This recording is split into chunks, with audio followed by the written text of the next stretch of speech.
আসসালামু আলাইকুম এভরিওয়ান। পরিণতি গল্পের প্রথম পর্ব। তো চলো বেশি কথা না বলে গল্প শুরু করা যাক। আমার স্ত্রী রেহানা 2 দিন আগে আমাকে আর আমার 6 বছরের ছোট মেয়েকে ফেলে আমাদের পাশের বাসার উজ্জ্বলকে বিয়ে করে পালিয়ে গেছে। গ্রামে এই নিয়ে বিচার বসবে আগামী পরশু। দীর্ঘ 5 বছর প্রবাস জীবন পার করে আজকে দেশে ফিরে যাচ্ছি, কিন্তু মনের ভিতর এক সমুদ্র হাহাকার। আমি রিদওয়ান হাসান রনি। আজ থেকে 5 বছর আগে মালয়েশিয়ার পথে পাড়ি জমাই। চিন্তাটা ছিল এরকম যে 5-6 বছর যদি বিদেশের বুকে কাজ করি, আল্লাহর অশেষ রহমতে যা আয় করব তাই দিয়ে আমাদের বাকি জীবন, আমার মেয়ে সাইমার জীবন খুব সুখেই পার হয়ে যাবে। মালয়েশিয়াতে আসার পর আল্লাহ যেন আমার রিজিকের দুয়ার খুলে দিয়েছিল। যেখানে দেশে থাকা অবস্থায় সারাদিন অক্লান্ত পরিশ্রম করে 150 থেকে 200 টাকা আয় করতাম, সেখানে এই দেশে আসার পর গড়ে প্রতিদিন বাংলাদেশি 1000 থেকে 1500 টাকা আয় করতাম। প্রতি মাসে 40,000 টাকা পাঠাতাম। 10,000 টাকা দিয়ে সংসারের যাবতীয় খরচ আর 5,000 টাকা হাত খরচ করতে বলতাম। বাকি 25,000 টাকা প্রতি মাসে ব্যাংকে রাখতো আমার স্ত্রী রেহেনা। আমি সবাইকে চমকে দেওয়ার জন্য কাউকে বলিনি যে আমি 4 দিন পর বাড়িতে ফিরবো, কিন্তু বিধাতা হয়তো অন্য কিছু চেয়েছিলেন।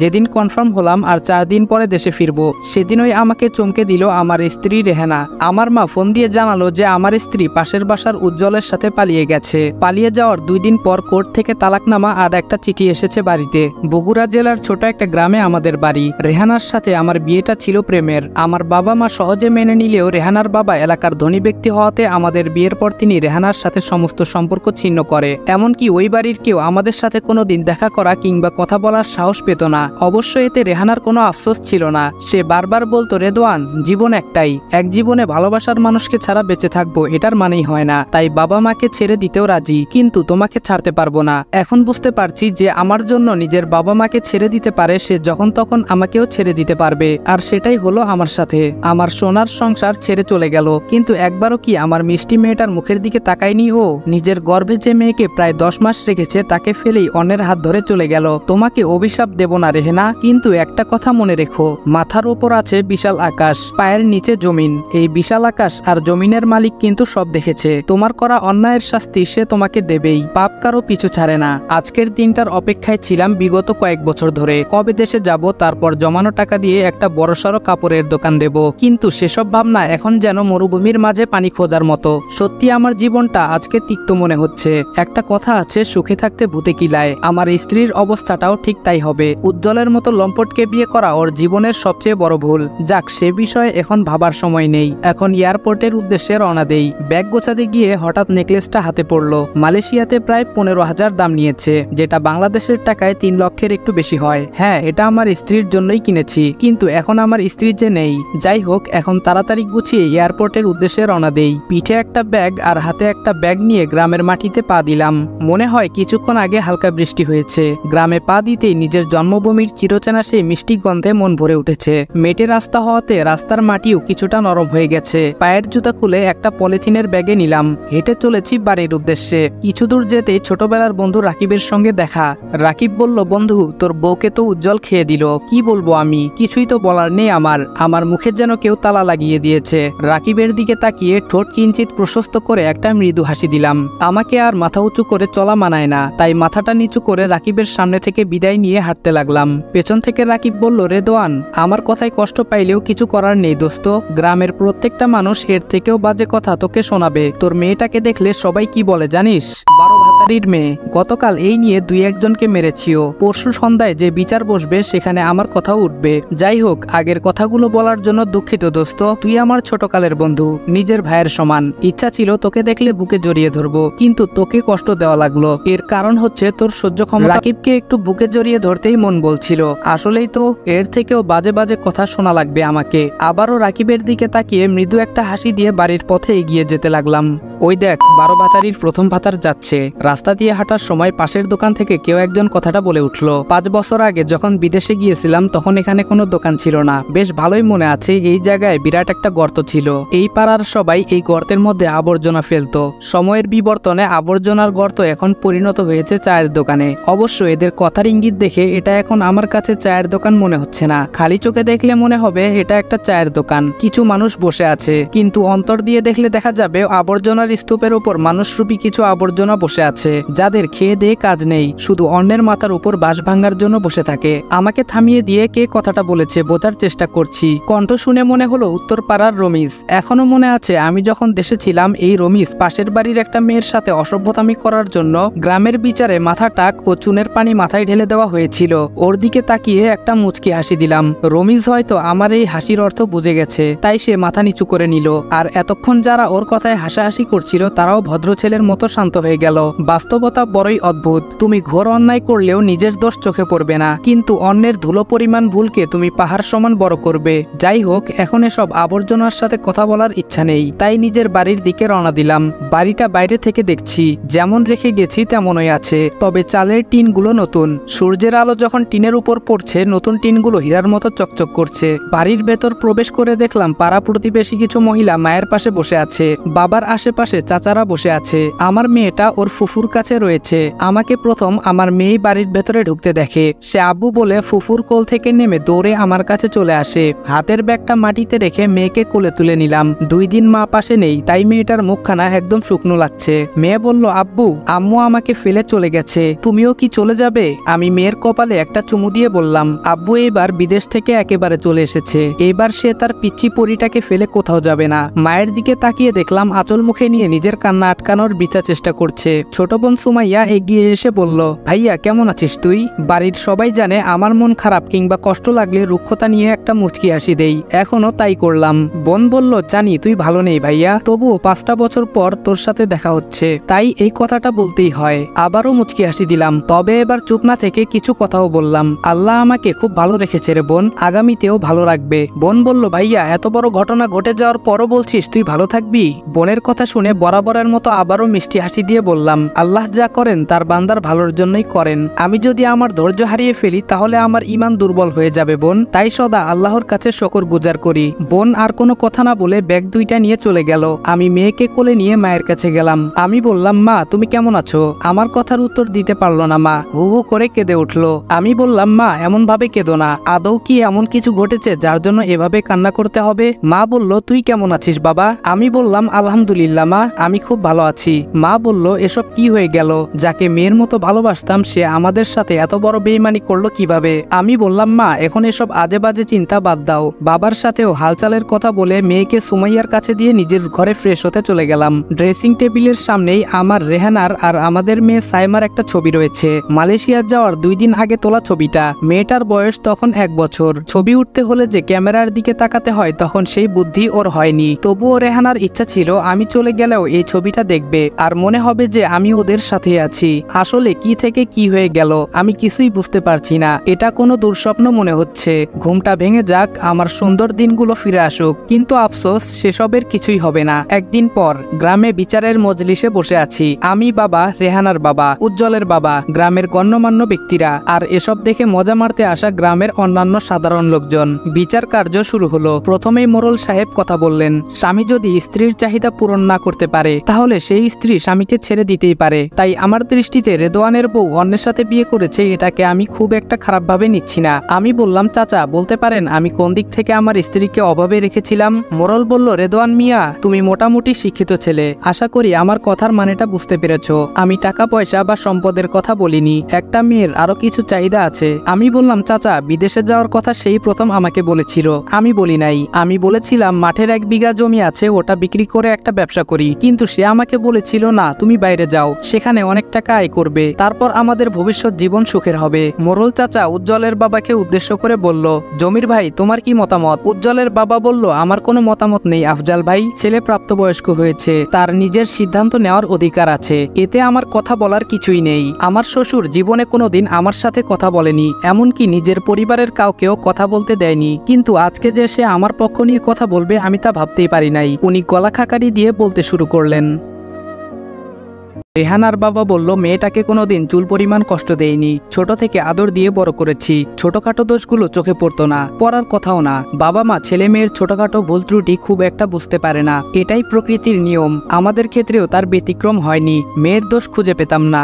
যাই হোক, মেয়ে বড় হলো, নিজ হাতে বিয়ে দেব চিন্তা করলাম, কিন্তু আমার সে স্বপ্নটা স্বপ্নই রয়ে গেল। আমার মেয়েটা এই ছেলেটাকে বিয়ে করলো, আমাকে দেখিয়ে বলল আমার শ্বশুর। বাবা হিসেবে আমার একটু রাগ করা স্বাভাবিক কিনা, সেজন্য মেয়ে জামাইয়ের সাথে কথা বলতাম না, কিন্তু মনে মনে খুশি হতাম যে আমার মেয়েটা রেদওয়ানের মতো সৎ একজন মানুষকে জীবনসঙ্গী হিসেবে পছন্দ করেছে। আমার অবাধ্য হওয়ার জন্য মেয়ে জামাইয়ের সাথে কথা না বলা, আবার ভালো ছেলের সাথে মেয়ের বিয়ে, এই নিয়ে বেশ দ্বিধাদ্বন্দ্বে থাকতাম। কবে যে এমন করতে করতে 7টা বছর পার হয়ে গেছে বুঝতেও পারিনি। ভেবেছিলাম রেদওয়ান ফিরে এলে ধুমধামের সাথে জামাই বরণ করব আমরা, কিন্তু আমার হতভাগী মেয়েটা এটা কি করলো, হীরা ফেলে কাচের টুকরার পেছনে চলে গেল। এই বলে আমার শ্বশুর মাথা নিচু করে নিল। মাথা নিচু করাটাই স্বাভাবিক, মেয়ে যদি ভুল করে তার দায়ভার তো বাবা মাকেই নিতে হবে। কিছুক্ষণ পর রেহানার বাবা নিজের চেয়ার ছেড়ে আমার বাবার সামনে দাঁড়ালো। রেহানার বাবা বলল, শরীফুল ভাই, আপনাকে বেয়াই বলে আর ডাকা হলো না। যখন সব রাগ মুছে মেয়ে জামাইকে নিয়ে ভালো থাকতে চাইলাম, আর এসব কি হয়ে গেল? অবশ্য এর জন্য সব দোষ আমার। আমি আমার মেয়ের কোনো দোষ ভালো করে চোখ দিয়ে দেখিনি। আমি আপনার সামনে দাঁড়িয়ে আছি, এখন আপনি আপনার পায়ের জুতা খুলে আমার মুখের উপর একের পর একটা আঘাত করতে থাকুন। যতক্ষণ আপনি ক্লান্ত না হবেন আমাকে আঘাত করবেন। বাবা ওনার হাত ধরে বলল, এ কি বলছেন বেয়াই সাহেব, আপনি এখনো আমার বেয়াই আছেন। কারণ হলো আপনার নাতনি সাইমা। আমাদের সম্পর্কটার একটা মজবুত বন্ধন হলো আমাদের নাতনি। বাবার কাছ থেকে আমার দিকে এগিয়ে এসে আমার হাত ধরে বললেন, আমাকে মাফ করে দিও বাবা, আমার মেয়েকে আমি সভ্য বানাতে পারিনি। আমি সেই মুচকি হাসি দিয়ে বললাম, দোষী আপনি না, দোষী হলাম আমি। আমার উচিত ছিল আপনার অনুমতি নিয়ে বিয়েটা করা, কিন্তু সেটা না করে ভালোবাসার কালো অন্ধকারে চলে গিয়েছিলাম। তাই তো আল্লাহ তাআলা আমাকে এটার শাস্তি দিলেন। রেহানার বাবা বলল, আমি এবার কোনো ভুল করিনি বাবা। আজকে দুপুরে আমি কোর্ট অফিসে গেছিলাম, সেখানে গিয়ে আমার সমস্ত সম্পত্তি আমি আমার নাতনির নামে লিখে দিয়েছি। আমি বললাম, না, আমাদের করুণা করবেন না, আমি ওর বাবা, আল্লাহ আমাকে যা দিয়েছেন তা দিয়ে আমার মেয়েকে বড় করব। তিনি আমার হাত ধরে বললেন, এটা সাইমার হক বাবা, ওর প্রাপ্য ওকে দিয়েছি, এখানে করুণার কিছু নেই, যার অধিকার তাকে দিয়েছি। আমি এখানে আর কথা বলতে চাই না। তাছাড়া গ্রামে এই বিচার কিসের, এটাই আমার মাথায় আসছে না। যে গেছে সে গেছেই, এখন এখানে আলোচনা করলে কি সে ফিরে আসবে? আর যদি ফিরে আসেও তাহলে আমি কি মেনে নিব? না, সেটাও কোনোদিন না। তাহলে গ্রামের লোকজন জড়ো করার মানে হলো গ্রামের বাকি সবাইকে চায়ের দোকানে কিংবা পাড়ার মহিলাদের পুকুরে একসাথে গোসল করতে গিয়ে মজা করার ব্যবস্থা করে দেওয়া। তাই গ্রামের মানুষজনের বিনোদন দেওয়ার উপকরণ বন্ধ করে সবাই যার যার বাড়ির উদ্দেশ্যে রওনা দেই। আমার মেয়েটাকে এখানে নিয়ে আসিনি, কারণ কেউ না কেউ ওর মায়ের নামে খারাপ কথা বলতে পারে, তখন ওর মায়ের নামে বলা বাজে কথাগুলো সারা জীবন ওর মনে গেঁথে থাকবে। রেহানার সাথে এই গ্রামে অনেক স্মৃতি। সন্ধ্যার আগে চুপি চুপি দেখা করা, ওর জন্য বাজার থেকে ঝালমুড়ি কিংবা বাদাম কিনে নিয়ে যাওয়া, শীতের দিন টাটকা রস জোগাড় করে কুয়াশার সকালে একসাথে খাওয়া। ভাবলেই বুক ফাটা একটা দীর্ঘশ্বাস ছাড়া কিছু করার থাকে না। কালকেই চলে যাব এই গ্রাম থেকে, কালকেই আমার মেয়েকে নিয়ে এই গ্রাম থেকে চলে যাব। বাবা মাকে দেখার জন্য সুমাইয়া তো আছেই। ঢাকায় গিয়ে নিজের একটা পাকাপোক্ত জায়গা পেলে ওদেরকেও নিয়ে যাব। পরের দিন সকাল 8:40-এর ট্রেনে ঢাকার উদ্দেশ্যে রওনা দিলাম। আমাদের সিট ছিল আমাদের সামনে, আমাদের মুখোমুখি আরো এক জোড়া সিট আছে, কেউ বসেনি ওগুলোয়। একটু পর দুইজন সিটে এসে বসলো, একজন মহিলা এবং একজন পুরুষ। অবশ্য পুরুষ না বলে যুবক ছেলে বলাটা যথার্থ, কারণ মেয়েটার থেকে ছেলেটার বয়স 5 বছর কম। ভাবছেন এসব জানলাম কি করে? হ্যাঁ, ঠিক ধরেছেন, সামনে দুইজনের একজন আমার স্ত্রী। না না, স্ত্রী না, উনি তো স্ত্রী ছিলেন। একজন আমার সাবেক স্ত্রী এবং অন্যজন তার নতুন স্বামী। আমার মেয়েটা হঠাৎ নিজের মাকে দেখে বলে উঠল, আম্মু তুমি চলে এসেছো, কিন্তু এই খারাপ আঙ্কেলটার কাছে কেন আছো? আব্বুর পাশে এসে বসো। মেয়ের কথা শুনে রেহানা কিছুটা বিব্রতকর পরিস্থিতিতে পড়ে গেল। এদিক সেদিক তাকাতে লাগলো, যাতে করে আশেপাশের সিটের লোকজনকে বোঝাতে পারে মেয়েটা অন্য কাউকে ডাকছে। কিন্তু আমার মেয়েটার বয়স মাত্র 6 বছর। মায়ের জন্য ওর মায়া তো থাকবেই। তাই সে আবার বলল, আম্মু তুমি এদিক ওদিক তাকাচ্ছ কেন? আমি তো তোমাকেই ডাকছি। রেহানার পাশ থেকে উজ্জ্বল বলে উঠল, তোর আম্মু মরে গেছে। এটা তোর আম্মু না, এটা আমার বউ। ট্রেনের ভেতরেই রেহানার সাথে, ছি, ভাবতেও ঘৃণা লাগছে। আমি মানুষ চিনতে এতটাই ভুল করলাম। স্বামী সন্তানের সামনে আমার স্ত্রী অন্যের সাথে ঢলাঢলি করছে, ন্যূনতম বিবেচনা বোধ যেন তার ভেতরে নেই। মানলাম আমি এখন তার স্বামী না, কিন্তু সন্তান, মেয়েটাও কি ওর কাছে এতটাই পর হয়ে গেছে যে মেয়ের সামনে অন্যের সাথে মাখামাখি করছে? মেয়েটা বলল, আম্মু তুমি এই খারাপ লোকটার সাথে কেন বসে আছো? তুমি আমার সিটে এসে বসো, আর আমি তোমার কোলে বসবো। রেহেনা চরম বিরক্তি নিয়ে বলল, এই মেয়ে, কে তোর মা? বারবার মা মা করে যাচ্ছিস। মেয়ের বয়স 6 বছর, খুব একটা অবুঝ বলা চলে না। এখনকার যুগে 3 বছরের মেয়েরও যথেষ্ট বুদ্ধি হয়। আমার মেয়ের ক্ষেত্রেও তার ব্যতিক্রম হয়নি। মায়ের এরূপ আচরণে সাইমা নিজেকে সামলে নিয়ে বলল, সরি আন্টি, আপনার চেহারাটা দেখতে একদম আমার মায়ের মতো, তাই হয়তো আপনাকে দেখে আমার মা মনে হয়েছে, আমাকে মাফ করে দেবেন। রেহেনার দিকে তাকিয়ে দেখলাম মেয়ের কথায় তার যেন বিন্দুমাত্র আফসোস বা কষ্ট কাজ করছে না। বিরক্ত দৃষ্টি নিয়ে ট্রেনের জানালা দিয়ে বাইরে তাকিয়ে আছে। জানি সে মেয়ের কথায় একটু না, বেশ খানিকটা বিরক্ত। এবার কিছু উচিত কথা বলা দরকার, তাই গলা ঝেড়ে নিয়ে বললাম, রেহেনা, সরি, নাম ধরে ডাকার অধিকার তো আর নেই। আমার 5 বছরের প্রবাস জীবনে যত টাকা পাঠিয়েছি সেটা তো আমার হাতে তুলে দেওয়া আপনার দায়িত্ব, তাই না? আমার কথার কোনো উত্তর দিল না। আমি এবার আর উজ্জ্বলকে উদ্দেশ্য করে বললাম, উজ্জ্বল তুমি আমার স্ত্রী, মানে তোমার বর্তমান স্ত্রীর থেকে 4-5 বছরের ছোট, সেই হিসেবে তুমি আমার অনেক ছোট। তাই একজন বড় ভাই হিসেবে বলছি, তোমার স্ত্রীকে বলো আমার উপার্জনের সমস্ত টাকা আমাকে ফিরিয়ে দিতে। এবার যেন আমার কথাটা রেহানার গায়ে বেঁধে গেল। সে বলল, কেউ তোমার টাকা নেয়নি। ওকে। আমি বললাম, তাহলে আমার উপার্জন করা টাকাগুলো কোথায় গেল? রেহানা বলল, সেটা আমি কিভাবে জানবো? আর হ্যাঁ, আমি কারো টাকা নিয়েছি এটার প্রমাণ কারো কাছে নেই। ওর বলা কথা শুনে মাথায় যেন আগুন উঠে গেল। রাগের বশে নিজের সিট থেকে উঠে ওর সামনে গিয়ে ঠাস করে একটা চড় দিলাম। উজ্জ্বল আমার কলার ধরলে ওকেও মারতে লাগলাম। আমি যেন দিশেহারা হয়ে গেছি,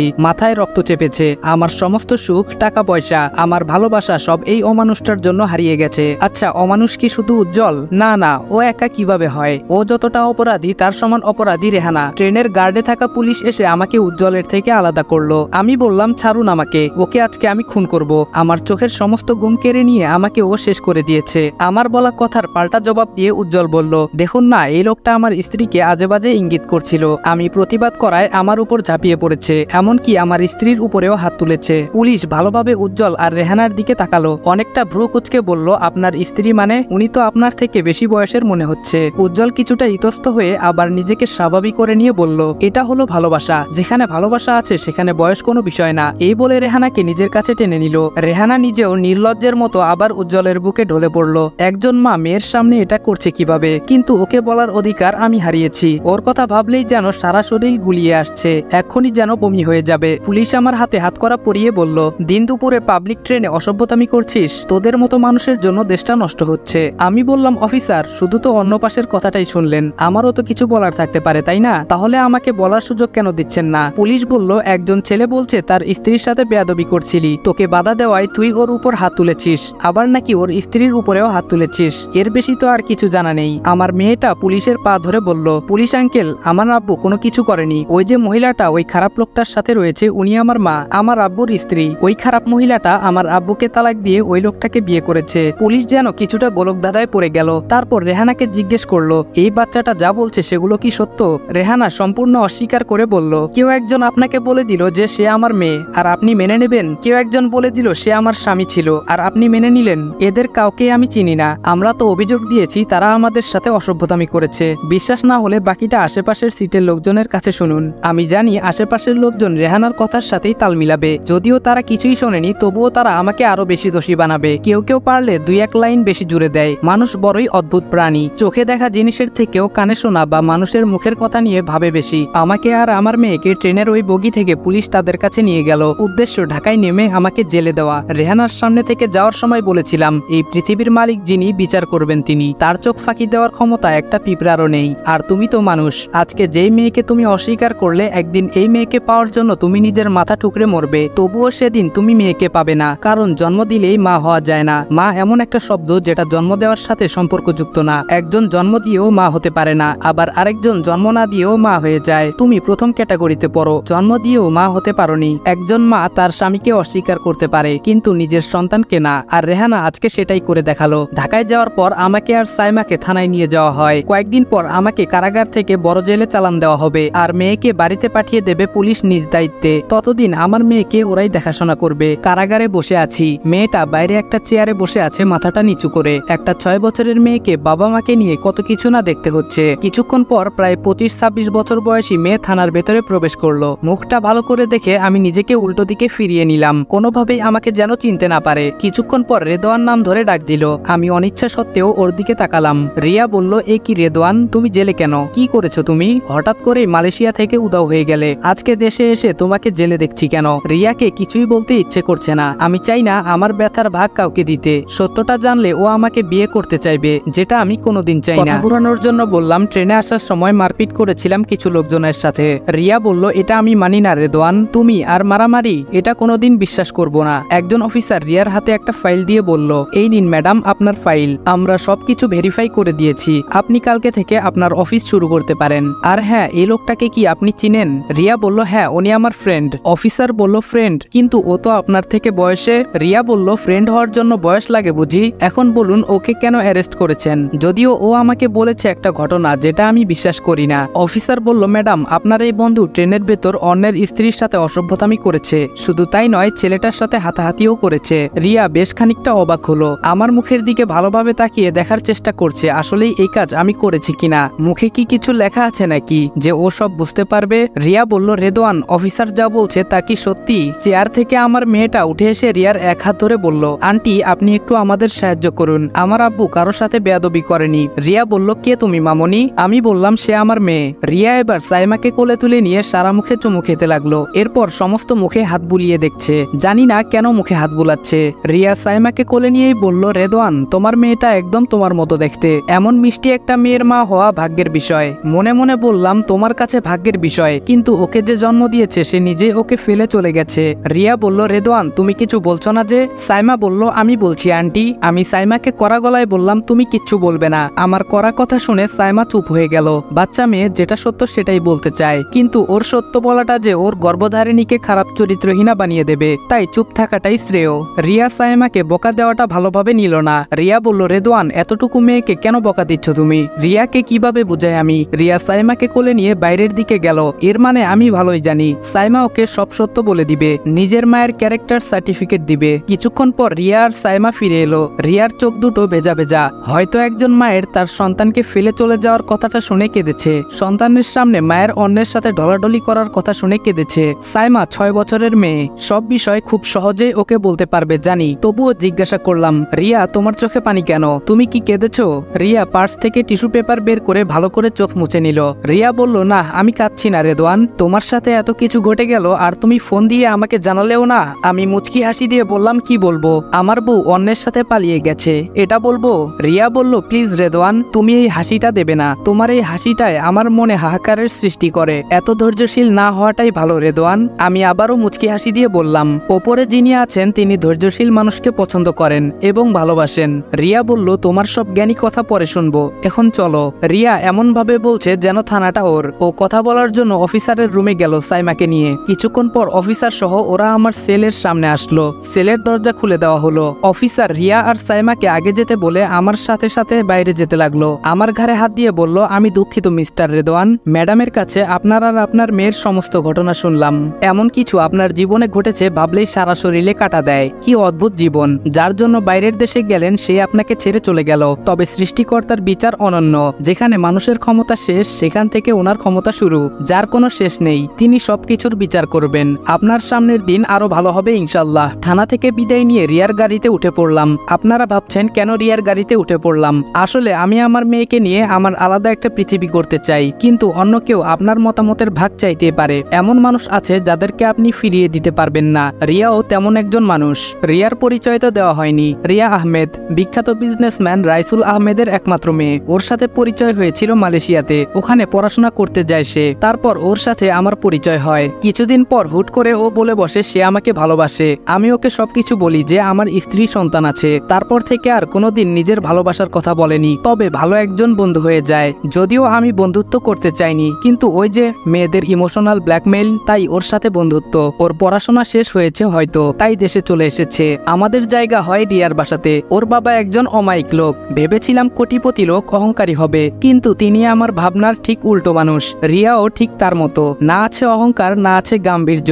আসলেই একটা চরম সত্য হলো, বাবা মা যেমন বানাবে সন্তান ঠিক তেমনই হবে। কোনো বাবা মা যদি সন্তানের সামনে ভিক্ষুককে অবহেলা করে তবে কোনোদিন সে সন্তান ভিক্ষুকদের ভালো চোখে দেখবে না। এটাই প্রকৃতির নিয়ম। রাইসুল আঙ্কেল যেমন, তার মেয়েও ঠিক তেমন। আর আমার স্ত্রী রেহানা তার বাবার আদরের কন্যা, যার ভুল কাজ তার বাবার চোখে পড়েনি, কিন্তু জামাই রেখে অন্যের সাথে পালিয়ে যাওয়ার সময় উনি ঠিকই বুঝতে পেরেছেন। তবে এই বুঝতে পারার মূল্য কতটুকু? রিয়ার বাবার বিজনেসে লিভার ম্যানেজমেন্টের প্রধান করা হয় আমাকে, যদিও এটা আমার যোগ্যতা অনুযায়ী বেশ ভালো চাকরি। রিয়া তো আরো বড় পদ দিতে চেয়েছিল, কিন্তু আঙ্কেল বলল আগে এখান থেকেই শুরু করি, তারপর আস্তে আস্তে শিখে বড় পদ দেবে। 3 বছর পর, 3 বছরে আমি অনেক পাল্টে গেছি। একজন বিদেশে কাজ করা সামান্য কর্মচারী থেকে বড় একটা কোম্পানির ম্যানেজার হয়ে গেছি। সবকিছুর জন্য সৃষ্টিকর্তাকে অসংখ্য ধন্যবাদ। মেয়েটা এবার ক্লাস 4-এ উঠলো। সাইমা এখন আমাকে ছাড়া রিয়াকেই যেন বেশি চেনে। রিয়া নিজে স্কুলে দিয়ে আসে, আবার ক্লাস শেষ হলে নিয়েও আসে। বিকালে দুজন ঘুরতে যায়। সাইমার সবকিছু যেন রিয়াময়।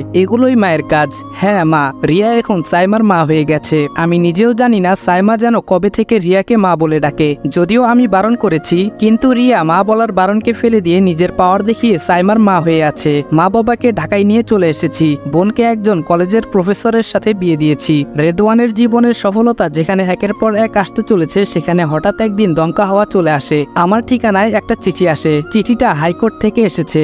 সেখানে লেখা আছে, এত দ্বারা রেদওয়ান ইসলামকে জানানো হচ্ছে আপনার সাবেক স্ত্রী আপনার বিরুদ্ধে অভিযোগ দায়ের করেছে। আপনি আপনাদের মেয়েকে নিজের কাছে জোর করে রেখে দিয়েছেন, তাই আগামী 25 তারিখ কোর্টে হাজির হওয়ার আদেশ দেওয়া হলো। চিঠিটা পড়ে সারা দেহ ঘামতে থাকলো। আমার মেয়েকে তাহলে আমার কাছ থেকে কেড়ে নেবে রেহানা? কিভাবে থাকবো আমি? 9 বছরের মেয়ে আমার। মা যতই দোষ করুক, একবার হাত বাড়ালে তার কাছে চলে যাবে। আমার সাইমাও কি আমাকে ছেড়ে চলে যাবে? বাবার ভালোবাসাকে ফেলে ওর মায়ের কাছে চলে যাবে? কোর্টে যাওয়ার পর জজ বলল, সাইমা মামুনি তুমি কার কাছে থাকতে চাও? সাইমা বলল, আমি মায়ের কাছে থাকবো। আমি জানতাম এমন কিছুই হবে, মেয়ে মায়ের কাছেই থাকতে চাইবে, এটাই নিয়ম। আমার জীবনের হাহাকার আরো এক ধাপ এগিয়ে গেল।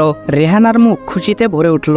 আসলেই কি দুনিয়ার বুকে সুখ নামক জিনিসটা আমি আর পাবো না? আল্লাহ কি সারা জীবন আমার পরীক্ষা নিয়ে যাবেন? পাশ কি কোনোদিন করবো না? রেহানা হাসি মুখে মেয়ের সামনে গিয়ে বলল, আমি জানতাম তুই আমাকে ছাড়া থাকতে পারবি না। আয় সোনা, আমার কাছে আয়। কিন্তু রেহানার কথা শুনে সাইমার ভিতর এক বিন্দুও পরিবর্তন দেখা গেল না। রেহানা বলল, আমার কাছে আয়। এবার সাইমা মুখ খুলল। সাইমা বলল, আপনি কে? জজ বললেন, উনি তো তোমার মা, যার কাছে এখন থেকে তুমি থাকতে চাও। সাইমা বলল, না, উনি আমার মা না। আমার মা ওই যে আমার বাবার পাশে বসে আছে। রিয়ার দিকে চোখ পড়তেই দেখলো ছলছল চোখের পানিগুলো গাল বেয়ে নিচে পড়ছে। কষ্টের পর সুখের অনুভূতিগুলোই এমন। রিয়া ভেবেছিল যে সাইমা ওর আসল মায়ের কাছে চলে যাবে, তবে রিয়ার ভাবনা ভুল ছিল। রিয়া নিজেই যে আমার মেয়ের আসল মা হয়ে উঠেছে। সাইমার কথা শুনে রেহানা যেন আকাশ থেকে পড়ল। রেহানা বলল, তুই কি বলছিস সোনা? তুই আমার কাছে না থেকে অন্য একজনের কাছে থাকবি? আমাকে ছাড়া থাকতে তোর কষ্ট হবে না? এবার আমি দাঁড়িয়ে চিৎকার করে বললাম, না, ওর কষ্ট হবে না। ওর কষ্ট তো সেদিন হয়েছিল যেদিন ওর জন্মদাত্রী ওকে ফেলে অন্যের সাথে পালিয়ে গেছিল। আজকে তো ও ওর মাকে পেয়ে গেছে, সবাইকে জানিয়ে দিয়েছে কে ওর মা, তাহলে কেন ওর কষ্ট হবে? আমি সবকিছুর খোঁজ নিয়েছি। নিজের বাচ্চা জন্ম দেওয়ার ক্ষমতা হারিয়ে এখন আমার মেয়েটাকে কেড়ে নিতে এসেছো, তাই না? কিন্তু আল্লাহর বিচার তো দেখেই ফেললে। এর থেকেও বড় কিছু অপেক্ষা করছে তোমার জন্য। কোর্টের কাজ শেষ হলে আমি, রিয়া, সাইমা সহ আমরা সবাই চলে আসি নিজেদের বাসায়। বাসায় আসার পর রিয়া বলে, রেদওয়ান তুমি মেয়েকে নিয়ে বাইরে চলে যাও। আমি বললাম, বাইরে যাব মানে? কোথায় যাব? রিয়া বলল, লন্ডনে আমাদের যে অফিস আছে, তুমি আর সাইমা ওখানে থাকবে। আমি বললাম, না, তা হয় না। সাইমা তোমাকে ছাড়া থাকতে পারবে না। রিয়া বলল, নিজের মাকে ছাড়া যে থাকতে পারে সে আমাকে ছাড়াও থাকতে পারবে। ওকে নিয়ে তুমি চলে যাও রেদওয়ান, আমি তো মাসে মাসে যাবই ওখানে। আমি বললাম, না, যাব না। তুমি ওর নিজের মা, জন্ম দিলেই মা হওয়া যায় না। কাল কোর্টেই তো সব দেখলে, বাকিটা বোঝানোর দরকার নেই তো। রিয়া বলল, সেজন্যই বলছি ওকে নিয়ে চলে যাও। আমি দরকার হলে ঘন ঘন যাব, তবুও তোমার কাছে থাকলে তো আমার কাছেই থাকা। আমি বললাম, বুঝলাম, কিন্তু এভাবে কতদিন? এবার তো বিয়েটা করে নাও রিয়া। রিয়া বলল, তুমি রাজি থাকলেই। আমি বললাম, ধ্যাত, বারবার এই একই কথা। আমি আর কাউকে নিজের সাথে জড়াবো না রিয়া, তুমি নিজের জীবন গড়ে নাও। রিয়া বলল, তোমার মন পাল্টানোর দায়িত্ব আমার। এখন এসব কথা থাকুক, আমি কালকেই তোমাদের ভিসা অ্যাপ্লাই করব। 7 দিন পর আমি আর সাইমা লন্ডনের উদ্দেশ্যে রওনা দেই। 1 বছর পর একদিন অফিস থেকে ফিরছিলাম, হঠাৎ ফোন বেজে ওঠে। রিসিভ করতে ওপাশ থেকে বলে উঠল, রেদওয়ান আমাকে মাফ করে দাও, আমাকে তোমার কাছে নিয়ে যাও প্লিজ। আমি বললাম, কে আপনি? অপর সাইড থেকে বলল, আমি রেহানা, আমাকে মাফ করো। আমি বললাম, যাও, মাফ করে দিলাম। রেহানা বলল, আমাকে কবে তোমার কাছে নিয়ে যাবা? আমি বললাম, টাক বেলতলায় একবার যায়, তোমাকে মাফ করেছি শুধু, কিন্তু নিজের জীবনে জায়গা দিতে না। রেহানা বলল, আমাকে নিয়ে যাও, না হলে মরণ ছাড়া কোনো উপায় থাকবে না আমার। আমি বললাম, কি হয়েছে তোমার? রেহানা বলল, সেদিন কোর্টে কেস হারার পর থেকে উজ্জ্বলের আচরণ পাল্টাতে থাকে। ওর বাবাও ওকে ত্যায্যপুত্র করে দেয় আর সবকিছু থেকে বঞ্চিত করে। এদিকে তোমার সব টাকাও শেষ হয়ে যায়। এরপর ও আমাকে দিয়ে জোর করে শারীরিক সম্পর্ক করায় অন্যের সাথে। আজকে খুব কষ্ট করে তোমার নাম্বার জোগাড় করেছি, আমাকে বাঁচাও। এদিকে বাবা মারা যাওয়ার পর আমার সমস্ত সম্পত্তি ভাইয়েরা মেরে দিয়েছে। আজকে আমি পাপের সর্বোচ্চ সাজা পাচ্ছি। আর কি বাকি আছে? আমি বললাম, মৃত্যু। হ্যাঁ, মৃত্যুটাই বাকি। আমি এতটা সৎ না যে আমার জীবনে দ্বিতীয়বার তোমাকে সুযোগ দেব। আমার জীবনে আর কোনোদিন তুমি আসবে না, কোনোদিন না। তুমি বরং আত্মহত্যা করে নাও। তোমার মতো স্ত্রী স্বামীর জন্য কলঙ্ক, তোমার মতো মা সন্তানের জন্য কলঙ্ক, তোমার মতো প্রাণী দুনিয়ার জন্য কলঙ্ক। রাখছি আমি। কলটা রেখে দিলাম। আজকে আমি পাথর হয়ে গেছি। রেহানা মরলো কি বাঁচলো আর দেখার সময় নেই আমার। আগামী বছর বাবা মাকে এখানে আনবো, তারপর এখানে আজীবন সেটেল হব। আজকে সৃষ্টিকর্তার প্রতি আর কোনো রাগ নেই, যদিও আগেও ছিল না, তবে কৃতজ্ঞতা বেড়েই চলেছে। 14 বছর পর সাইমা পড়াশোনা শেষ করে আমেরিকা থেকে ফিরছে। আমি, মা, বাবা আর রিয়া আনতে যাচ্ছি এয়ারপোর্টে। আপনাদের মাথায় একটা কথা নিশ্চয়ই ঘুরছে যে রিয়া হয়তো অন্য কোথাও বা আমাকে বিয়ে করে নিয়েছে। না, ও কাউকে বিয়ে করেনি, অন্য কোথাও করেনি, আর আমার সাথেও করেনি। তবে মেয়ে লন্ডনে ফিরে আগে আমার আর রিয়ার বিয়ে দেবে, তার কথা শুনতেই হবে, কিছুই করার নেই। তবে হ্যাঁ, যে মেয়ে আমার জন্য জীবনের 20 বছর অপেক্ষা করতে পারে তাকে আর ফিরিয়ে দেওয়া যায় না। অন্তত বুড়ো বয়সে গল্প করার মানুষ পাবো। আর কদিনই কতই বা বাঁচবো, বয়স তো 50 প্রায় হয়েই গেল। রিয়াকে আর অপেক্ষা করাবো না, আমি ওর ভালোবাসার কাছে পরাজিত। ভেবেছেন রেহানা কেমন আছে? আসলে ওর খোঁজ আর নেওয়া হয়নি। সেদিন ওকে বলেছিলাম ও মরলে আমার কিছু যায় আসে না। রিয়া অবশ্য ওর বিষয়ে কিছু বলতে চেয়েছিল, আমি বলতে দেইনি। জানার ইচ্ছা নেই ও কেমন আছে।